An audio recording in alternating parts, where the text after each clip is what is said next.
বাইকের ভালো সাইলেন্সারগুলোর কাইটা এই বটবটি সাউন্ড বানায়।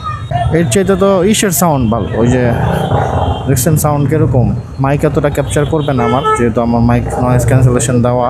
এর চাইতে ভালো হচ্ছে ওই যে ইট ভাঙার কিছু গাড়ি আছে না, যেগুলোর থেকে অনেক বেশি সাউন্ড হয়, ওই সমস্ত গাড়ির সাউন্ডও ভালো এই যে এই বটবটির চাইতে। নর্মালি একটা বাইক আমাদের যেটা আমরা রাইড করি, একটুখানি যদি সাউন্ড, যদি আপনার ইঞ্জিন অয়েলের জন্য বলেন, যে কোনো একটা কিছুর জন্য বলেন, যে একটু সাউন্ড যদি একটু চেঞ্জ হয়ে যায়, বাইকটা চালাইতেই আর ইচ্ছা করে না, কেমন যেন একটা মানে ভিতর থেকে একটা কেমন যেন একটা ফিল হয় যে না সাউন্ড কেন ঠিক না, সাউন্ড কেন ভালো না, রাইড করার মজাটাই নষ্ট হয়ে যায়। এর মধ্যে এগুলা সাইলেন্সার পাইপের কি করে কাটে, গাড়িটা সাউন্ড বের করে বটবটির, তারপরে রাইড করে, কি মজা পায়। এই গাড়িটা কই ঢুকতেছে, গাড়িটা বেরোতে পারবো? যাও যাও যাও।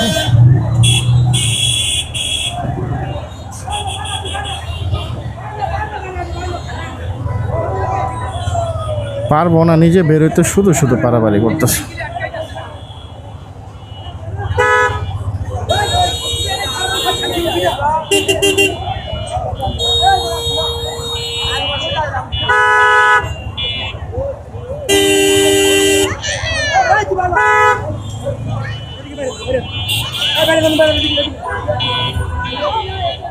সুন্দর, এরকম মানুষ যদি রাস্তায় হেল্প করে সবার জন্য ভালো।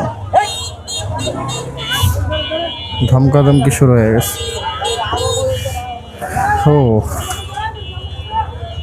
কি এই অবস্থা, সন্ধ্যা টাইম, যেতে পারবো? মনে হয় না পারবো। যে জায়গায় উদ্দেশ্যে যাচ্ছি খেলা শুরু হয়ে যাবে সন্ধ্যা 6টায়। জ্যাম যে পরিমাণ দেখতেছি, মনে হয় না পৌঁছাতে পারবো। খেলা শেষ হবে তারপর মনে হয় যাব, এরকমই মনে হচ্ছে।